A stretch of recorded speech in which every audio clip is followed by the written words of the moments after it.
Rismon Hasiholan Sianipar, mohon berdiri. Berdiri, tetap berdiri sebentar. Kemudian duduk. Dr. Tiba, silakan. Ya, duduk kembali. Kemudian Mas Roy. Oke, itulah prinsipal dan kuasa hukum yang hadir hari ini, Yang Mulia. Terima kasih. Terima kasih. Sebetulnya memperkenalkan diri saja, Pak. Tidak perlu berdiri. Nomor 50, dipersilahkan. Siapa yang hadir? Pak Refli itu udah lagi mengurangi bicara bulan puasa, Pak. Jadi Bapak aja begitu.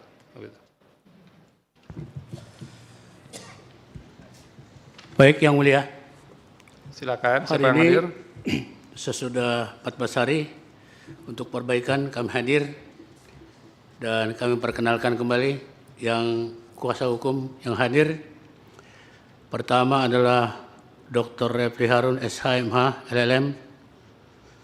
Kemudian Dr. Randus Abdullah Al-Katiri, SHMBH. Silakan tunjuk tangan setidaknya. Ya. Kemudian Dr. Fadli Nasution, SHMH. Kasih kode. Oke. Sudah, Kemudian, Pak. Biasa aja, Pak.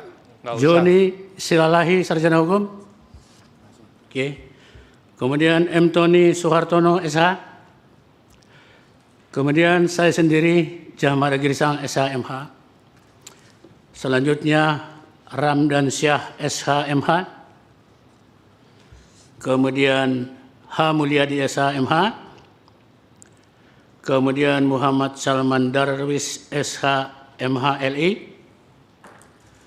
Dan Saudara Ajis Yanuar, SHMH MM. Demikian Yang Mulia, kuasa hukum yang hadir hari ini. Terima kasih. Dan tambah lagi Yang Mulia, Ya. para prinsipal tetap hadir hari ini. Pertama, Rismon Hasiholan Sianipar, mohon berdiri. Berdiri, tetap berdiri sebentar. Disuruh Kemudian duduk, Pak. Duduk. Dr. Silakan. Tiba, silakan. Ya, duduk kembali. Kemudian Mas Roy. Oke, itulah prinsipal dan kuasa hukum yang hadir hari ini, Yang Mulia. Terima kasih. Terima kasih. Sebetulnya memperkenalkan diri saja, Pak. Tidak perlu berdiri itu. Tapi ini karena apanya banyak, pengikutnya banyak, jadi supaya kelihatan. Begitu, Pak, ya?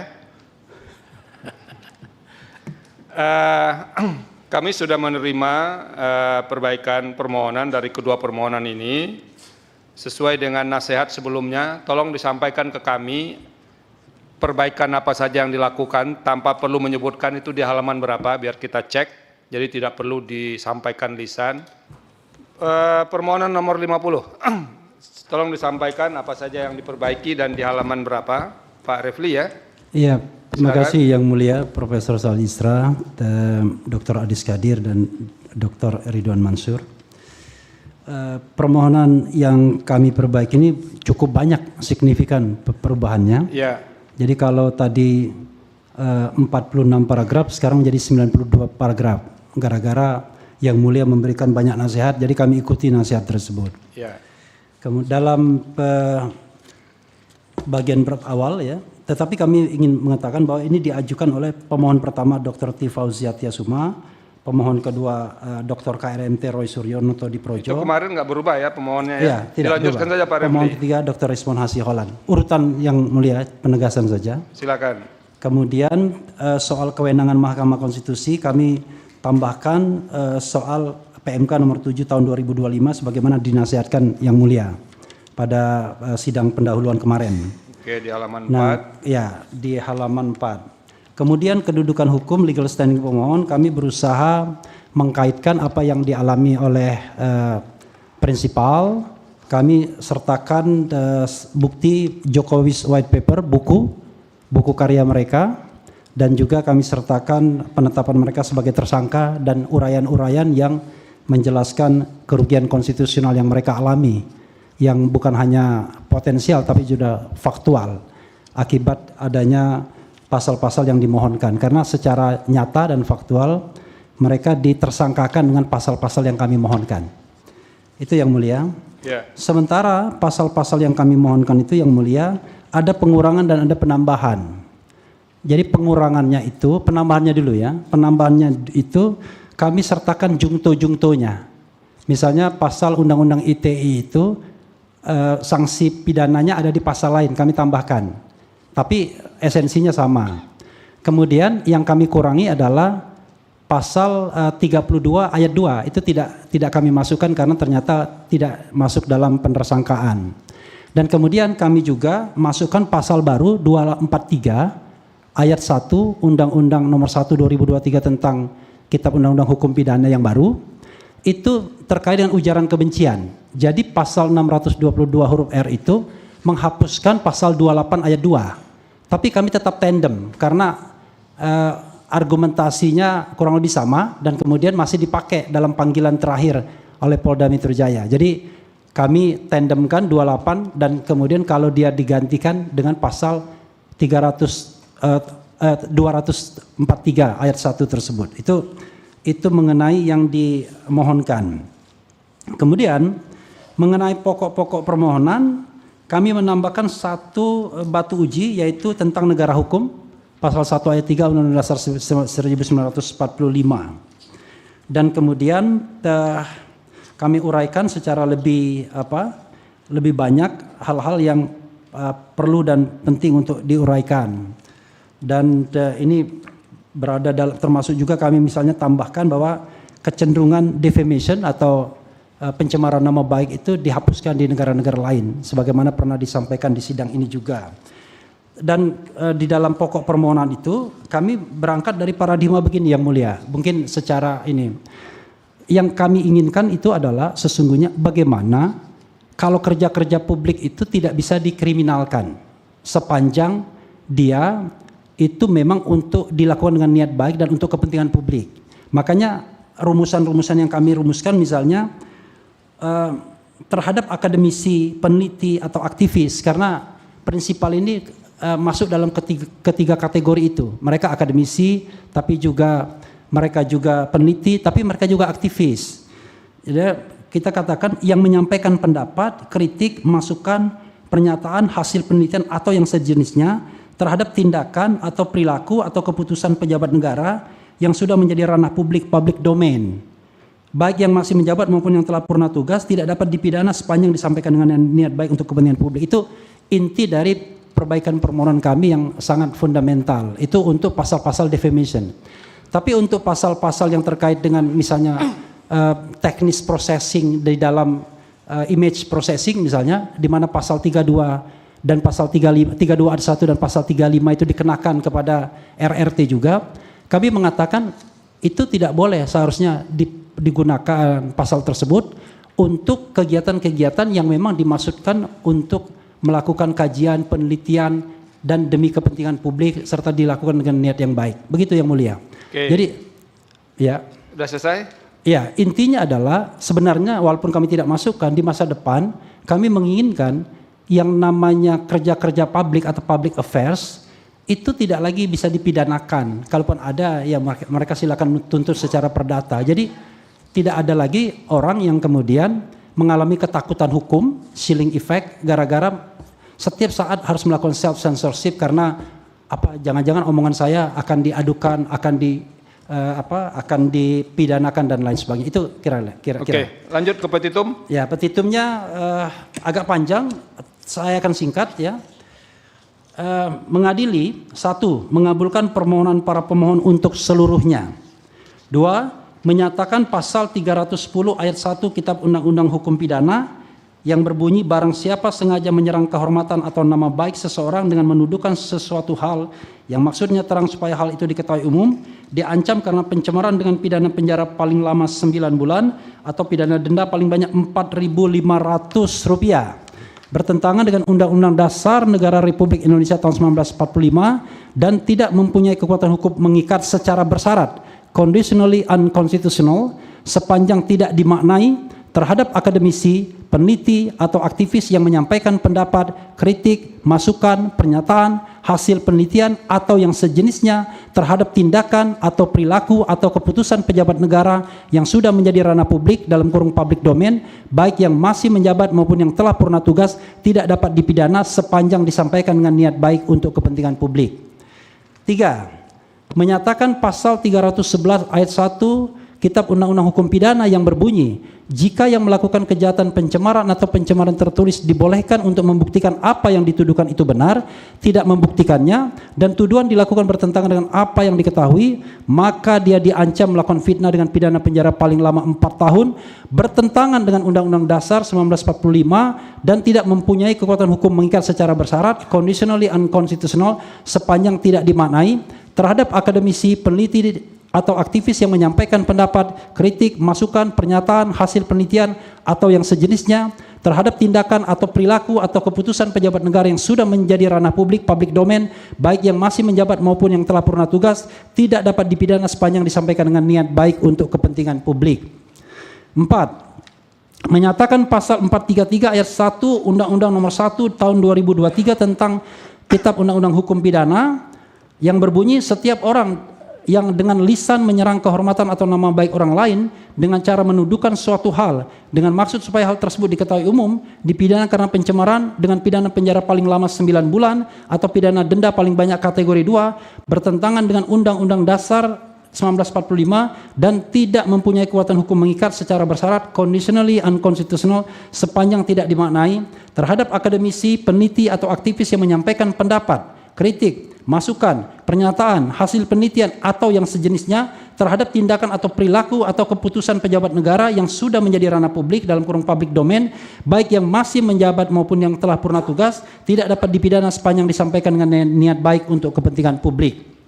5. Menyatakan pasal 434 ayat 1 Undang-Undang Nomor 1 Tahun 2023 tentang Kitab Undang-Undang Hukum Pidana yang berbunyi, jika setiap orang sebagaimana dimaksud dalam pasal 433 diberi kesempatan untuk membuktikan kebenaran hal yang dituduhkan, tetapi tidak dapat membuktikannya, dan tuduhan tersebut bertentangan dengan yang diketahuinya, dipidana karena fitnah dengan pidana penjara paling lama 3 tahun atau pidana denda paling banyak kategori 4, bertentangan dengan Undang-Undang Dasar 1945 dan tidak mempunyai kekuatan hukum mengikat secara bersyarat, conditionally unconstitutional, sepanjang tidak dimaknai, terhadap akademisi, peneliti atau aktivis yang menyampaikan pendapat, kritik, masukan, pernyataan, hasil penelitian atau yang sejenisnya terhadap tindakan atau perilaku atau keputusan pejabat negara yang sudah menjadi ranah publik, public domain, baik yang masih menjabat maupun yang telah purna tugas, tidak dapat dipidana penjara sepanjang disampaikan dengan niat baik untuk kepentingan publik.